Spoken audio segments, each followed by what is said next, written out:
தமிழக டிஜிபியாக கூடுதல் பொறுப்பை இதுவரை வகித்து வந்த டி.கே. ராஜேந்திரன் அதிகாரப்பூர்வமாக டிஜிபியாக நியமனம் செய்யப்பட்டுள்ளார். எனவே 2 ஆண்டுகளுக்கு டி.கே. ராஜேந்திரன் தமிழக டிஜிபியாக பதவி வகிப்பார். இவரது பதவி நீட்டிப்பால் சட்டம் ஒழுங்கு டிஜிபியாக பதவி உயர்வு பெறாமலேயே சில உயர் அதிகாரிகள் ஓய்வு பெறும் சூழல் ஏற்பட்டுள்ளது. இதை பற்றிய கூடுதல் தகவல்களை தருகிறார் எமது டெல்லி சிறப்பு செய்தியாளர் சலீம்.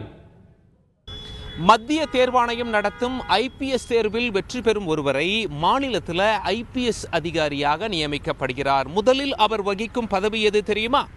ஏஎஸ்பி. பின்பு பதவி உயர்வு பெற்று எஸ்பி, டிஐஜி, ஐஜி, ஏடிஜிபி, டிஜிபியாக பதவி உயர்வு பெறுகிறார். சாதாரணமாக பணி ஓய்வு பெறுவதற்கு சில வருடங்களுக்கு முன்பு இந்த பதவியை அடைந்து விடுகிறார்.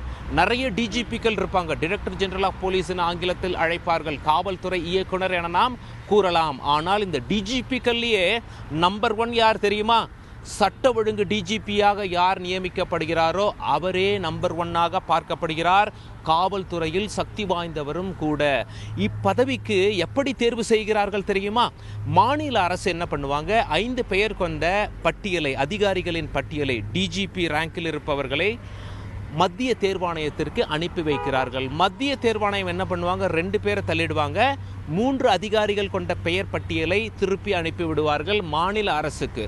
மாநில அரசுக்கு வேண்டப்பட்ட அதிகாரியை சட்ட ஒழுங்கு டிஜிபியாக நியமித்துக் கொள்ளலாம். அப்படித்தான் திரு டி.கே. ராஜேந்திரன் அவர்களை இன்று மாநில அரசு நியமித்திருக்கிறது. இன்று அவர் பதவி ஓய்வு பெறுகிறார். இருப்பினும் ஒரு முறை டிஜிபியாக பணி நியமனம் செய்துவிட்டால் குறைந்தபட்சம் 2 வருடம் அப்பதவியை அவர் வகிக்க வேண்டும். இதனால் கூட அந்த காம்படிஷனில், அந்த போட்டியில் இருந்தவர்கள் 4 பேர், அவர்களுக்கு இப்பதவி கிடைக்கவே கிடைக்காது. அந்த 4 பேர் யார் அப்படின்னா, அடுத்த மாதம் ஓய்வு பெறுகின்ற திரு ராதாகிருஷ்ணன் அவர்கள், இன்னும் 3 மாதங்களில் ஓய்வு பெறுகின்ற திரு ஜார்ஜ் மற்றும் திருமதி அர்ச்சனா ராமசுந்தரம் அவர்கள், திரு மகேந்திரன் அவர்களுக்கு இன்னும் 1 வருடத்திற்கு மேல் பதவி காலம் இருக்கிறது. காவல்துறை வட்டாரங்களில் என்ன சொல்றாங்கன்னா, இவர்களுக்கு இப்பதவி கிடைக்காது என நாம் எடுத்துக்கொள்ளலாம் அப்படின்னு சொல்றாங்க.